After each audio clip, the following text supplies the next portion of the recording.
King Charles I lost his head twice. The second time, of course, we all know about. It was on a scaffold in 1649. But the first time, when he was the Prince of Wales, is much less well known.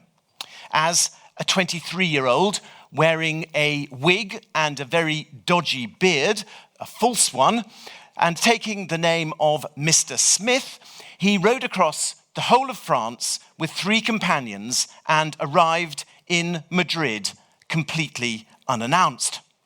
It was a mad and incredibly dangerous thing for the only surviving son of a king of England and Scotland to do. And my lecture this evening tells the story of that madcap adventure and reveals why it was so important in shaping the early Stuart court in England. Well, my story actually starts in the second year of the reign of James I. Protestant England had been isolated from the Catholic powers of Europe ever since the excommunication of Queen Elizabeth by the Pope in 1570. And in fact, England had been at war with Spain for 19 years. The Treaty of London, signed in August 1604, ended the war that had dominated England's politics for nearly 2 decades.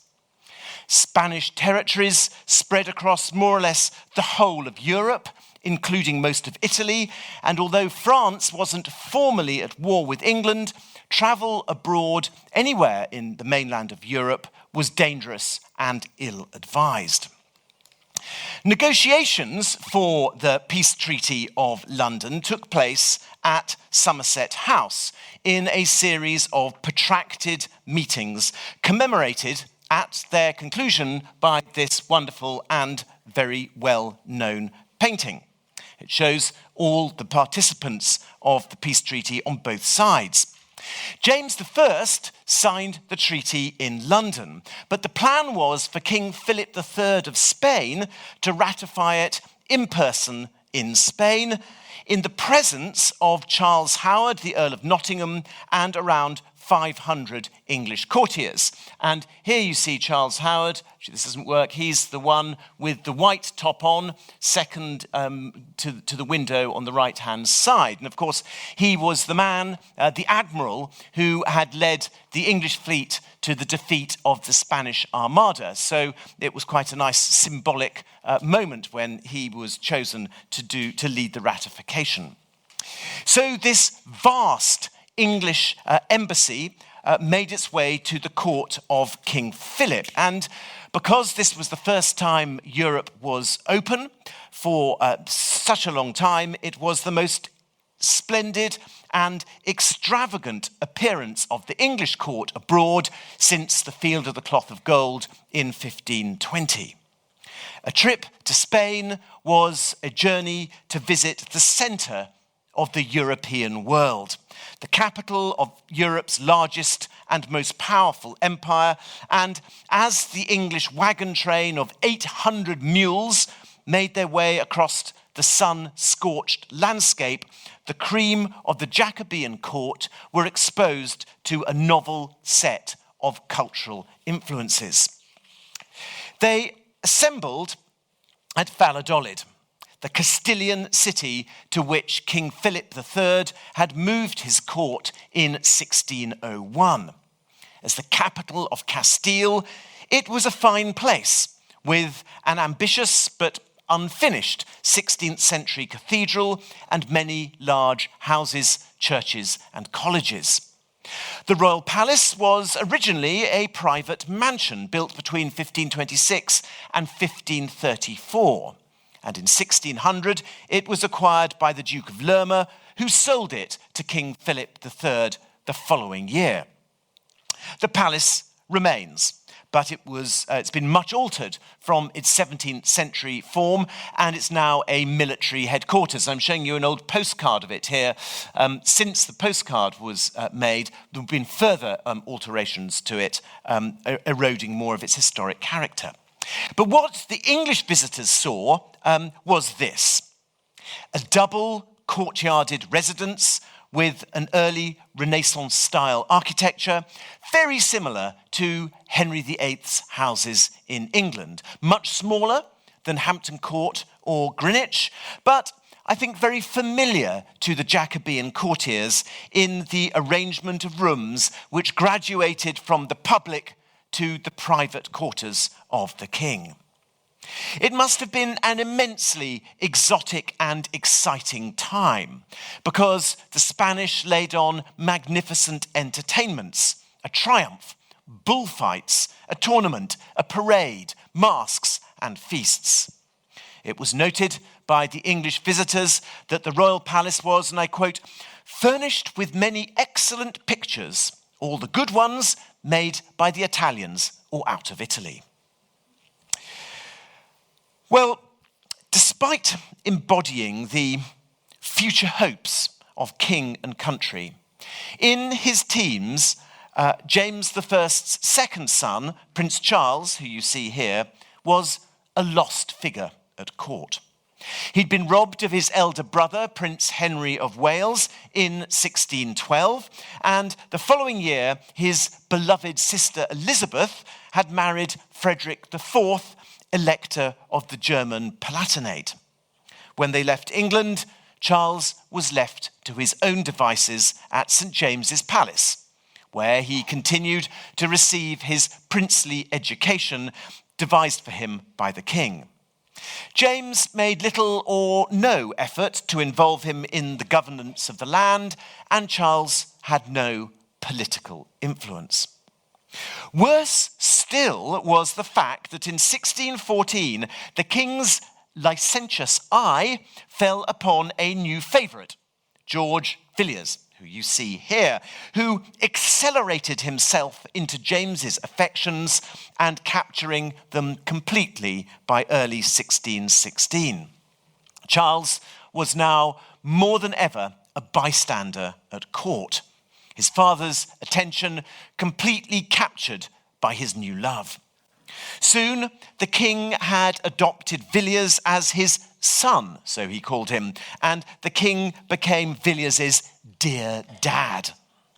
The only way forward for Charles was to join this new extended family as its junior member, which is what he did in 1618, being called by both of them Baby Charles.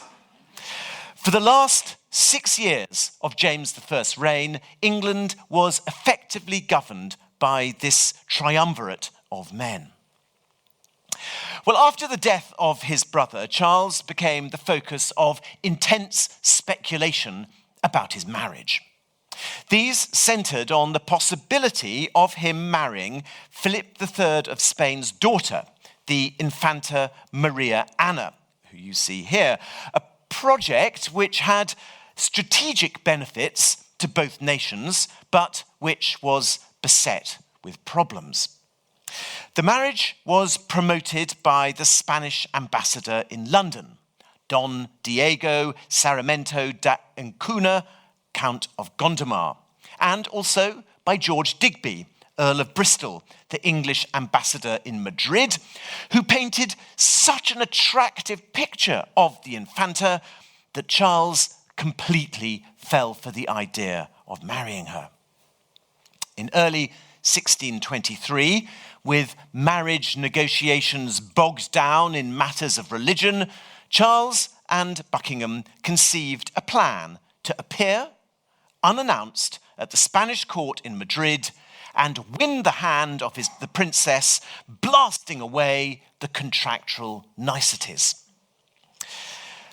Like his dead brother, Henry, Prince of Wales, who had been obsessed with chivalric exploits, Charles had been seized with visions of chivalry and romance and saw himself embarking on a princely quest to win his bride.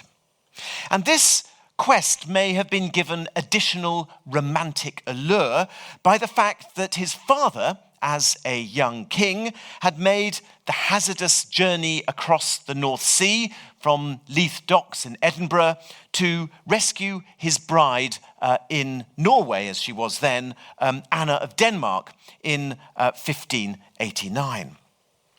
But the young Charles's scheme was infinitely more perilous than the choppy sea crossing braved by his father.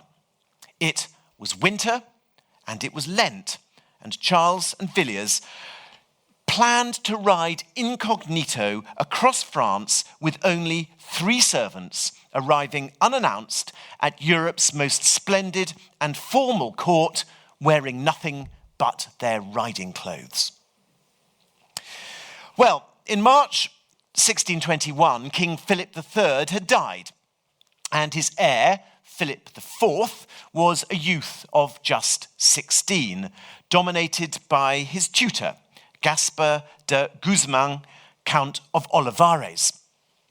Philip's was an enormous but fragmented monarchy that stretched across the world, and you see the European part of his empire here coloured in green. In Iberia alone, he wore 3 crowns, and to these had to be added sovereignty over the Spanish Netherlands, the Duchy of Milan, the kingdoms of Naples and Sicily, and of course the territories in the New World, somewhere off my map over there. Philip was El Rey Planeta, the planet king, an epithet that not only referred to his vast territories, but to his personal glory, because Olivares ensured that Philip was a model of princely magnificence, reserved, dignified, pious, and excelling in all princely virtues from hunting to connoisseurship. The reception the Prince of Wales would receive at this mighty court, breaching every known diplomatic protocol, was completely unknown. Now, the importance of the 8 months that Charles was away from England can't be overestimated. The prince's trip was no weekend mini-break. He lived at the Spanish court for 5.5 months, completely immersed in its etiquette, entertainments, architecture, and observing firsthand its religious practices. To get there, he had, of course, travelled across France, and his first stop was Paris, where he'd spent a day sightseeing.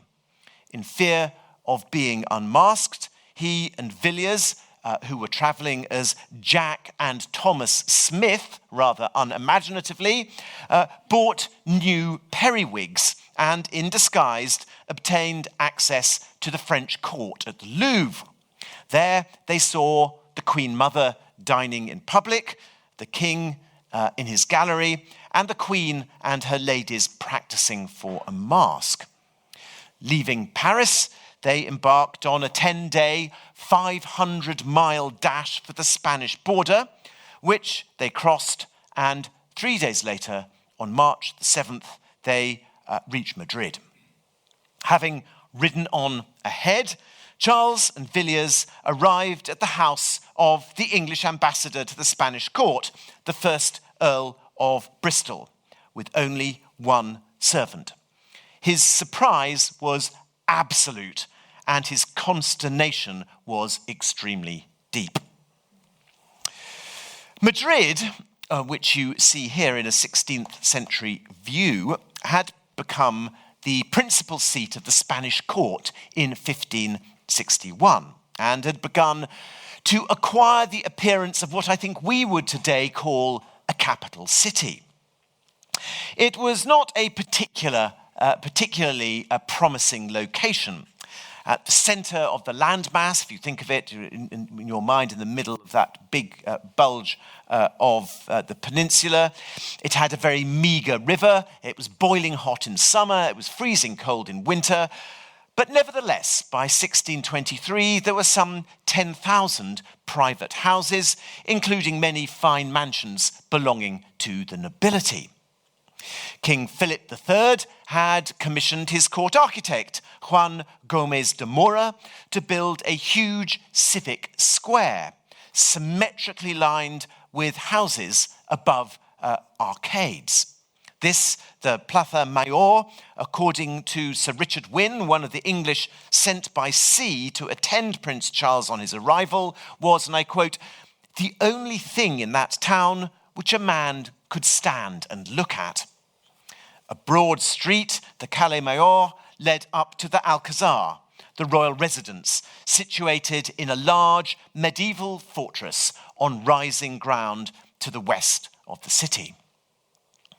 Well, Bristol, in conference with Gondomar, who was in Madrid at the time, decided that Villiers should pave the way with King Philip, and he was taken by Olivares to the Alcazar, where, by the back stairs, he was ushered into the king's private apartments, where he had an audience with the 18-year-old monarch. And this, if you see on this facade here, there are 3 towers. The one on the right of those 3 towers contains the private staircase up which Buckingham, Villiers, who then later on became the Duke of Buckingham, went to see the king. The Spanish court was gripped with a crisis of etiquette. Charles couldn't possibly meet the king's sister, Maria Anna, without considerable preparation. And so it was arranged that he should first spy her out of a chink in a shuttered carriage, the princess wearing a prominent blue ribbon to mark her out from her ladies. She was beautiful, and the glimpse of his future wife further inflamed Charles's desire.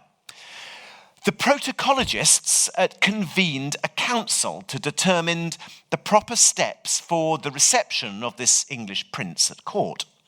The cost of doing so would be enormous, and it was joked that Charles had managed to sack Madrid without an army. Before he left England, James had furnished Charles with letters of presentation for King Philip, which explained that his son was what were described in these letters as a prince, the sworn king of Scotland. This ingenious piece of mumbo-jumbo was to guarantee that Charles would be treated as a sovereign and not just as a prince of the blood. And it worked. The preparations at the Spanish court were advanced on the basis that Charles had equality with the king and members of the Spanish royal family. And the key to this was his introduction to Madrid by the way of a public entry, the mechanism by which Spanish royalty took the public stage. And on March the 16th, Charles was accorded this honour. And remarkably, we have a print showing it happening. And here you see Charles and Philip passing through the carefully swept and richly decorated city streets beneath a canopy, carried high by 12 gentlemen, you can see that in the foreground, accompanied by drummers and trumpeters, and surrounded by foot guards. Behind them rode Olivares and Villiers, and an assortment of ambassadors and nobles. And this print shows them arriving at the Alcazar, where they were met by the Queen in her audience chamber. Charles was then escorted to the prince's quarter, where he was delivered to his very bedroom by the king. And within an hour, the Queen's Lord Chamberlain arrived laden with valuable gifts. Now, although the Alcazar of Madrid was an ancient Moorish fortress in origin, it had been adapted and extended by the Habsburgs to form a large double courtyarded palace with a new facade which had only been completed 2 years before the arrival of Prince Charles. And I think you can see it very clearly on this painting. You can see the new facade planted on the front of the medieval palace. Sir Richard Wynne thought that this facade, which you see here in this engraving, was very fair, although he thought the rest of the palace was not worth much observation. Lord Roos, who had seen it only a couple of years before, thought it not very large, but beautiful, commodious, and stately. In truth, I think this facade was more impressive by its size and its apparent regularity than by any sophistication of its architecture. But in plan, the Alcazar would have been of a familiar type to the English visitors.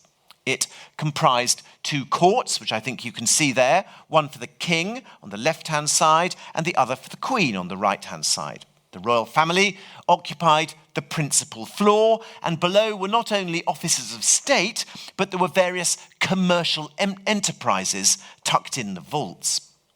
Access to the royal apartments was via a grand stair. You can see it marked there, great stair in the middle. So it occupied the block between the two courts, and this gave onto an upper cloister which ran round the interior of each court. The first chamber on the king's side, marked A, just to the left of the great stair there, was for the royal guards, and this led to a smaller hall, which was where the king dined in public.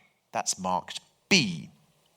Beyond this was the king's principal reception room, known as the antechamber, marked C. And in here, there was a canopy of state and a chair of state in which he received councillors and which on Maundy Thursday he washed the feet of 12 poor men, a ceremony that Charles himself observed. Then came F, the principal audience chamber, the camera, containing a ceremonial bed in its corner. Ambassadors were generally received in this room, and the royal councillors attended to kiss the king's hand. All these rooms I've described at the top left-hand corner of that courtyard were part of the outer rooms of the palace. Everything beyond the camera door was highly restricted in access. Only the gentlemen of the bedchamber and a small number of named court officials were allowed into the rooms on the left-hand side of this plan. And this actually was not at all unlike the Elizabethan court, where a tiny proportion of courtiers had access to Elizabeth I and Henry VIII's lodgings. The access that Prince Charles was given to Philip's private apartments on the west and southwest of the Alcazar was exceptional. And on this side, you see to begin with, there are 3 small rooms for the private reception of ambassadors. And beyond these, at the end of a long gallery, was the king's study. So right at the bottom there is N, the king's private study, where virtually no courtiers ever penetrated. But next door to N is M, which are the private back stairs, which led directly to Prince Charles's quarters below. So his quarters were linked by a private staircase to the king's own private study. Philip generally ate alone, served by his groom of the stool in an alcove off the gallery, and I've marked that K, a little alcove you see there. And his bedchamber L, which is next door to it there, was only accessed by the groom of the stool and a small number of menial servants. Spanish kings lived a much less private life than had become the norm across the rest of Europe. On the south side were the great public rooms, the Grand Saloon, and Q, a new room which was built for hanging the king's picture collection in. Philip decreed that Charles be served exactly as he was, and he sent him a major domo to be in charge of his household. He enjoyed completely unrestricted access to these rooms on the left, and he was presented with 2 solid gold pass keys, which let him into every single room in the king's apartments, which he passed on to Buckingham, to Villiers, to Buckingham, and to the Earl of Bristol.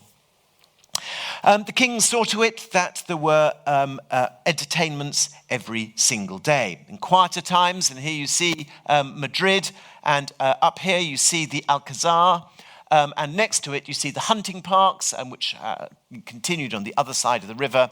So he was taken hunting, but there were also bullfights, music, pageants, feasts, firework displays, processions, picnics, tourist trips to places of interest. A fun-packed itinerary, in fact. On his third day in the Alcazar, the Prince of Wales was taken on a private tour of the king's painting collection. And he was able to examine the 2,000 paintings in the Spanish royal collection. Two of his servants who had ridden across Europe with him were in fact art historians, Francis Cottington and Endymion Porter, and they all took copious notes on the paintings they saw. Charles got very, very covetous and kept on dropping hints that he would like some of these paintings to be given to him. And in fact, remarkably, he was in fact given this amazing Titian here, the portrait of Emperor Charles V, which is now in the Prado.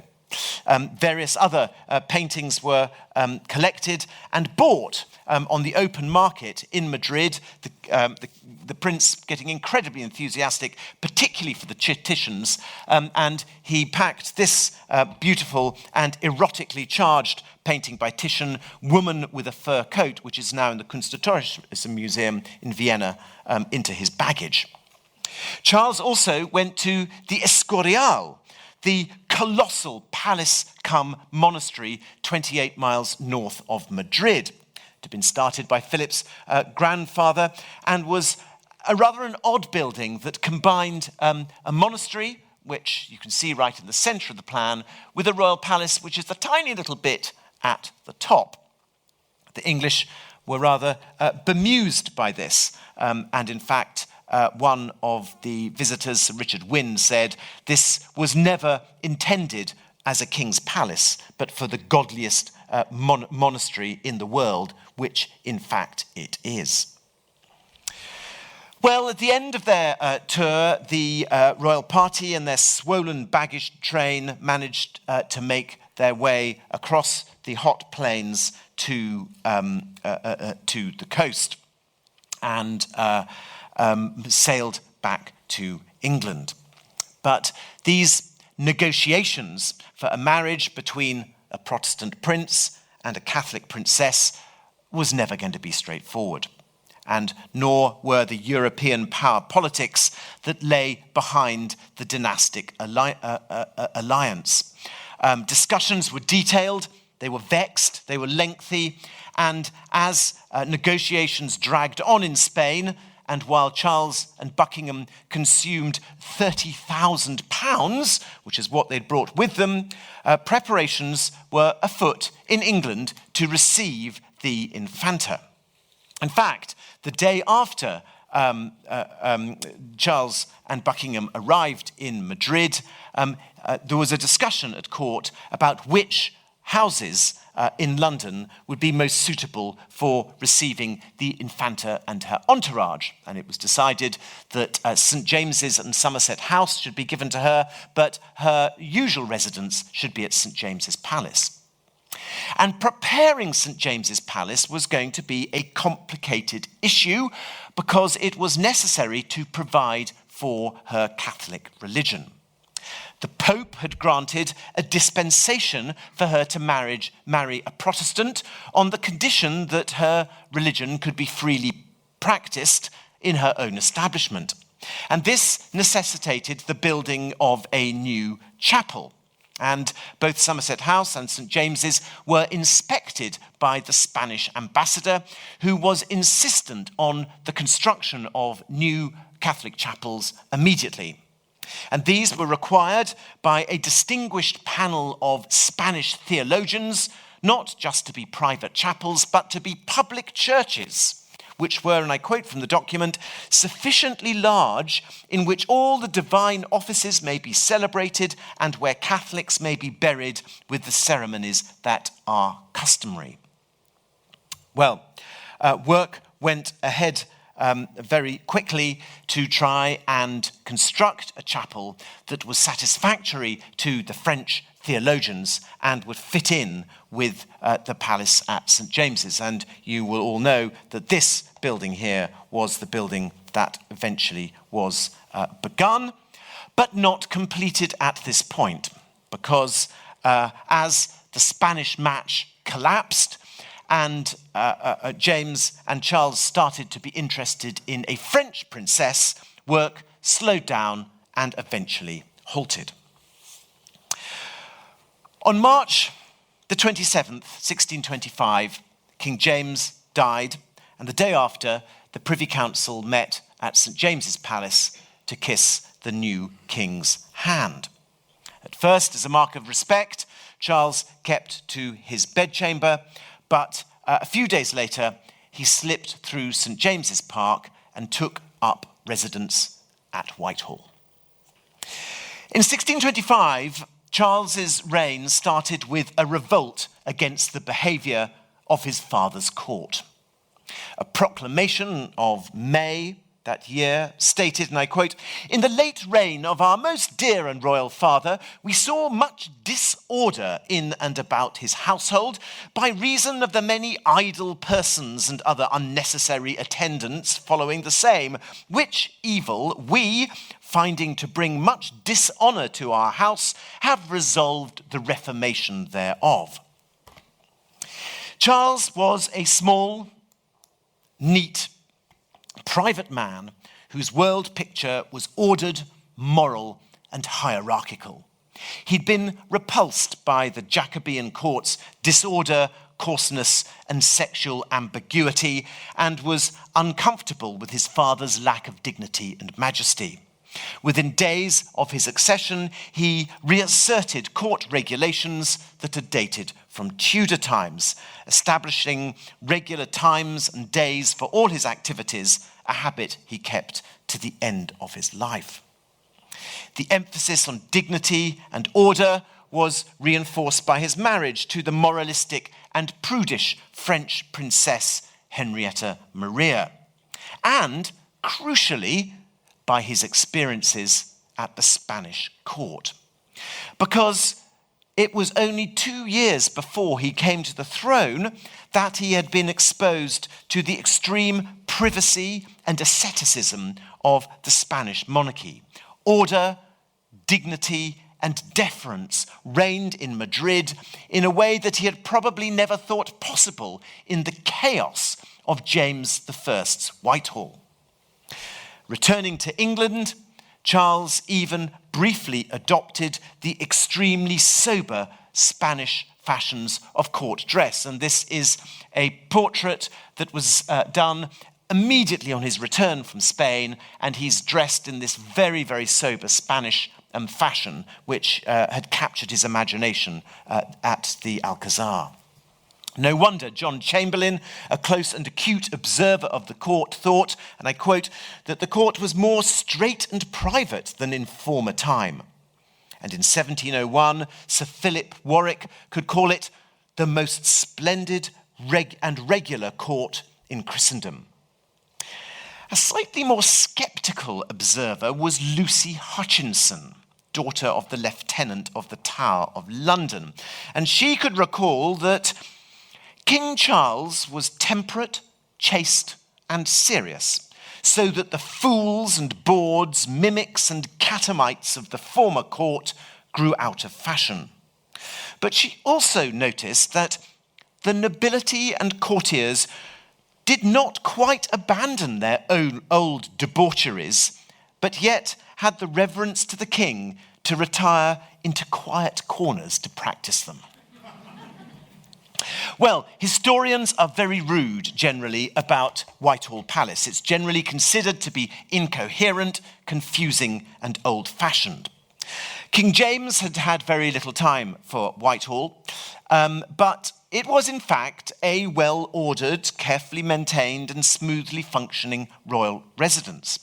And when, in 1625, Charles came to the throne and took control of Whitehall, what was in the forefront of his mind were the buildings he'd seen in Spain. In particular, the Escorial, which had made a huge impression on him and his companions. And so within just 1 month of his accession, it was common knowledge that he wanted to knock down all this and rebuild Whitehall in a more dignified manner.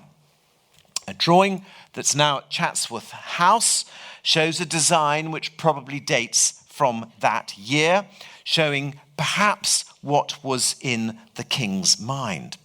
We'll return in just a moment to discuss the king's plans for Whitehall, but in 1625, it wasn't just Whitehall that had been shown up by the Spanish king, it was London itself. Just over a month after Charles I came to the throne, he issued his first proclamation regulating building in London, because he had seen firsthand how royal intervention in a capital city could shape it. He'd been profoundly impressed by the Plaza Mayor. And I've shown you this already, but here you can see, here is the great square in the center of Madrid. Many of you will have been to see it. There's the Royal Palace. And he'd been very, very profoundly impressed by this. And in this great square, he had been treated to the most spectacular festival of his stay, a tournament in his honor, attended by 50,000 people and memorialized in a series of paintings, one of which is here. So this is actually Charles being feted in the Plaza Mayor. This was the centerpiece of Philip's remodeling of Madrid. And you can see the way that people lived above, a colonnade down below, and you can see people looking out of the windows, watching the great festivals in the center of the square. And in 1629, an opportunity arose for Charles to emulate the Spanish and French monarchs in London. The one part of the vast Westminster estate that wasn't held by the crown was the 40-acre area on the west side of Westminster known as Covent Garden. This was to be developed by John Baron Russell, the first Earl of Bedford. As the opportunity rose, Charles I instantly took an interest in the development and viewed the site with Inigo Jones. The Earl's plans, he thought, weren't ambitious enough, and he ordered Jones to take over the design. And as building commenced, Jones and the king continually interfered with the designs to try and achieve something that looked a bit like this. And in fact, that is exactly what was built. A new square, actually much more sophisticated and elegant than the Plaza Mayor. It was never a full square, of course, but it became the center of the fashionable West End. Well, King Charles's vision for a more majestic London came to a culmination with a series of very ambitious projects that would have transformed the status of London, which were brought forward in 1638, which I think was sort of the turning point in the king's life and reign. In July 1637, the previous year, the king had told his nephew, the Elector Palatine, that he was the happiest king or prince in all Christendom. You would have thought that was a reasonable thing to say. There he is with extremely happy marriage, with children, his country is at peace, it's prosperous, and everything looked to be going well. But only 11 months later, this self-satisfaction had been completely shattered, and he was involved in military preparations to go to war against his Scottish subjects. As a consequence, over the next 3 years, Charles was a much more visible presence in his capital than he had been over the last decade. And he embarked on a series of schemes that were designed to assert royal magnificence and authority on his capital city. The most spectacular of these was a complete rebuilding of Whitehall Palace. The ideas that may have been briefly contemplated in 1625 were for the reconstruction of the Privy Gallery, but this scheme was for something infinitely more ambitious, which you see here. This involved building a vast new palace in St. James's Park and laying out a new road alongside the River Thames. It's a huge rectangular building with 11 courtyards, one of which, as you see, was circular.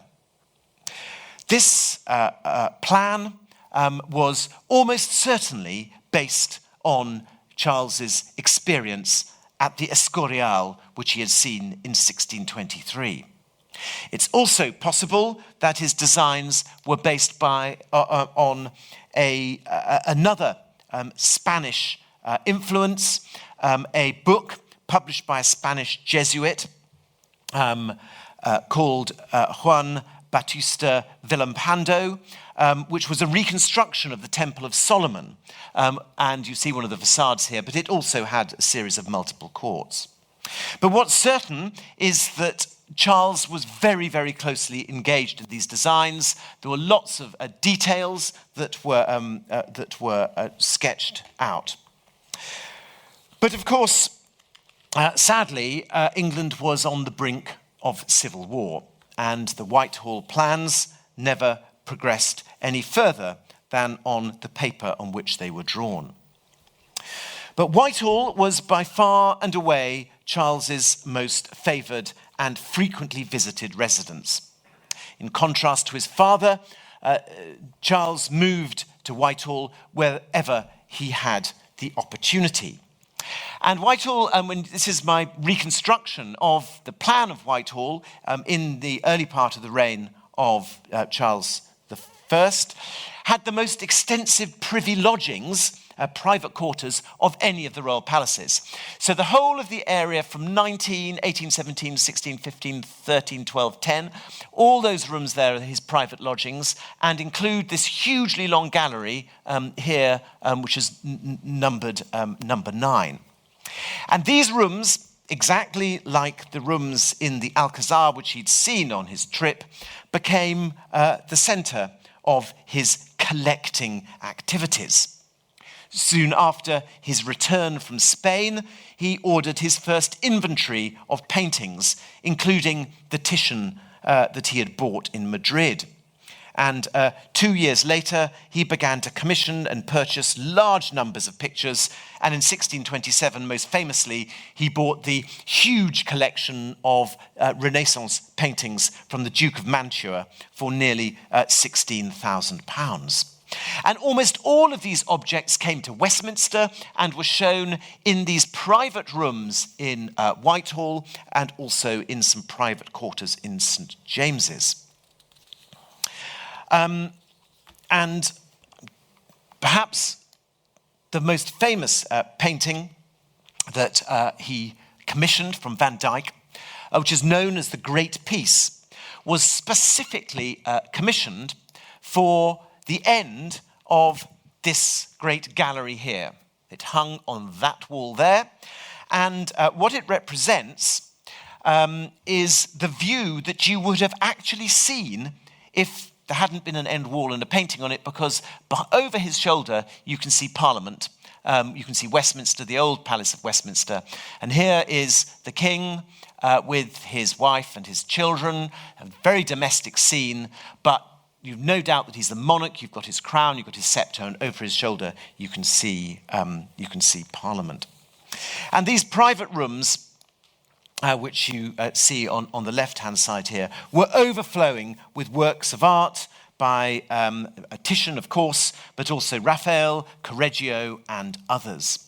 And the largest room in the privy lodgings, the King's Cabinet, that's number 13, contained some 80 paintings, works by Raphael, Leonardo da Vinci, but also bronzes, books, medals, drawings, and other works of art. And into the ceiling of this room, he set Rubens's sketch for the ceiling of the banqueting house. So extraordinarily, you've got the actual banqueting house with Rubens' painting in, and then number 13, you have a room with a miniature version of the same painting on the ceiling.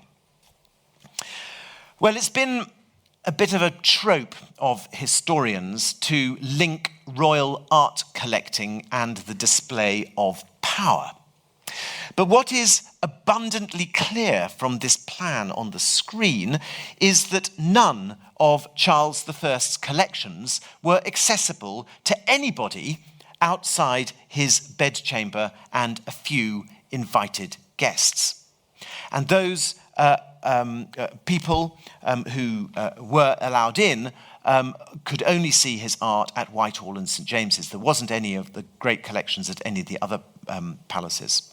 In fact, nobody outside this very charmed circle had any access to either his high Renaissance paintings or his contemporary works of art by Van Dyck and others. In fact, the only contemporary painting publicly on show anywhere in any royal palace was the banqueting house ceiling.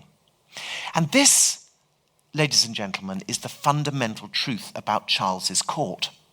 It was private, it was inward-looking, and it was sustained for the pleasure and enjoyment of the king and queen and their closest friends. In fact, not at all unlike the world of Philip III and Philip IV of Spain. So, ladies and gentlemen, tonight I hope I have thrown a new complexion on the reign of Charles I. A picture of a man profoundly influenced by an 8-month stay in the Spanish court at the age of 23. Someone who wanted to emulate the dignity and order of the Spanish court, who, like Philip III and Philip IV, created private galleries of painting reserved only to himself and to his friends, who contemplated rebuilding Whitehall, inspired by Spanish designs, and pushed through a remodelling of part of London based on a great square that he had seen in Madrid. All this and a great deal more about the Stuart age of art and architecture can be found in my new book, published this very day. It's called Palaces of Revolution. And in the acknowledgement, ladies and gentlemen, you all appear.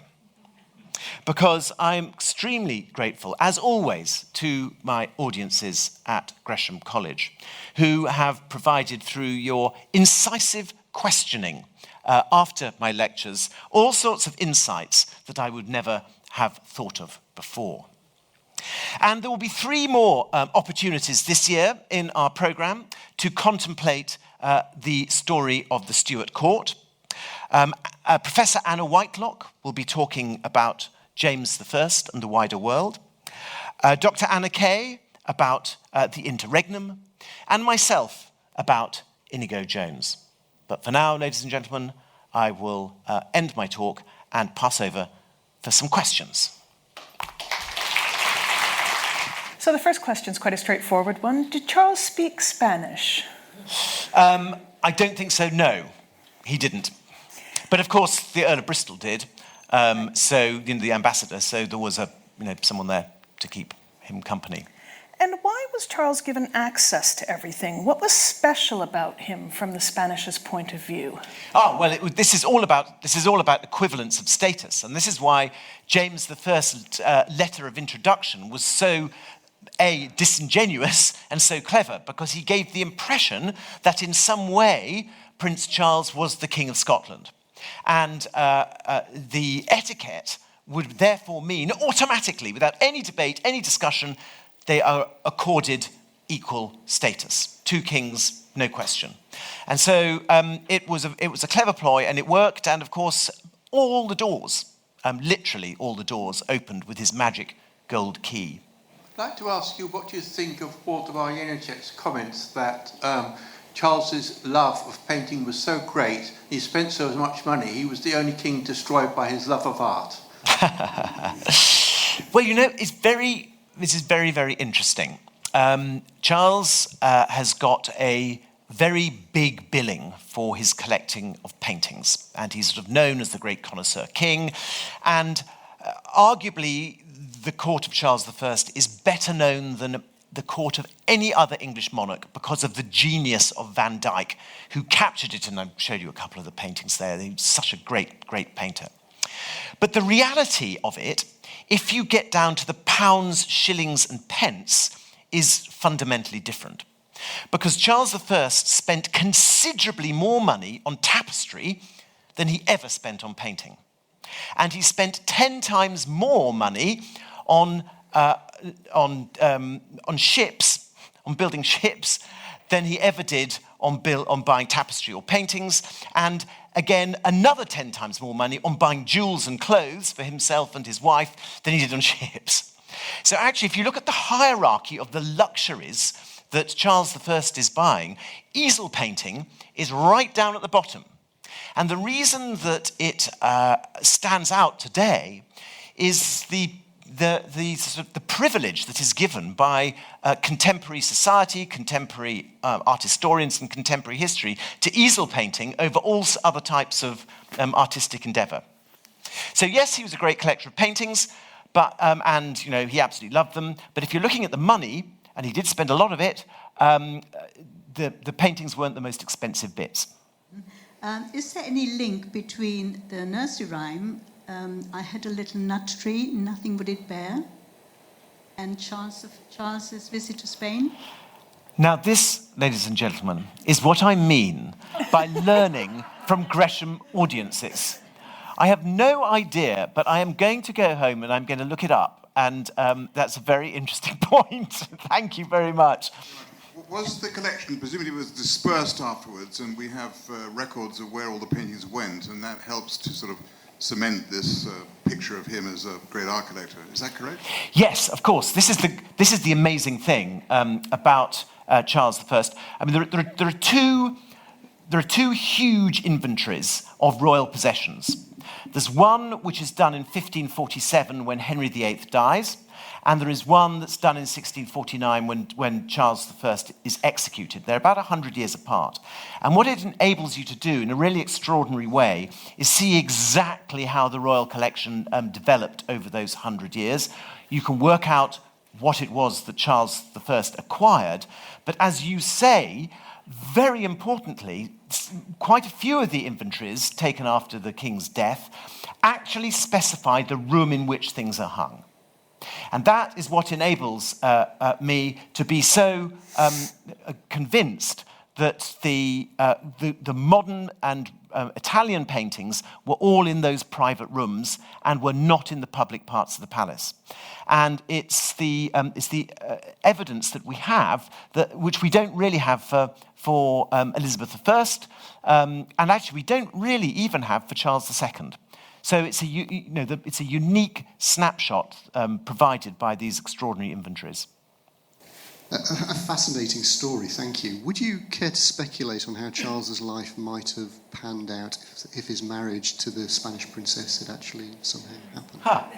Well, that's a tremendously good question. I mean, what I think is very interesting is that in a way, Henrietta Maria was able to slot just into the cardboard cutout which said "foreign Catholic princess," because all the arrangements and negotiations that had been going on with Spain were simply clicked over and passed over to Henrietta Maria. And the papal dispensation was taken off one and put onto another.